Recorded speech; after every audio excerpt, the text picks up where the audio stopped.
இஸ்லாமிய கொள்கையின் அடிப்படையில் ஒரு பெண்மணிக்கு அஜ்னபியான ஆண்கள் யார் என்று அறிந்து கொள்வது அவசியம்.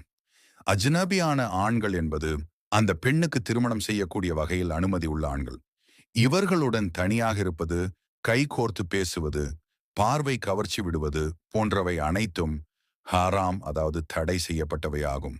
பெண்ணுக்கு அஜ்னபியான ஆண்கள் முதலாவது அண்ணனின் அல்லது தம்பியின் மனைவியின் சகோதரர்கள், இரண்டாவது மருமகன் அதாவது மகள் கணவர் அல்லாதவர்கள், மூன்றாவது கணவனின் சகோதரர்கள், நான்காவது கணவனின் சகோதரர்கள் மற்றும் மகன்கள், ஐந்தாவது தந்தை வழி சாச்சா பெரியப்பாவின் மகன், ஆறாவது தாயின் சகோதரரின் மகன், ஏழாவது வேலைக்கு பயணத்திற்கு சந்திக்கும் சக படிப்பவர்கள் அல்லது சக பணியாளர்கள் அல்லது வாடிக்கையாளர்கள், எட்டாவது அந்த பெண்ணின் அக்காவின் கணவர், ஒன்பதாவது சமூகத்தில் தொடர்புடைய பிற ஆண்கள் பக்கத்தினர், நண்பர்கள், பேயாக்குவரத்து சாரதிகள்.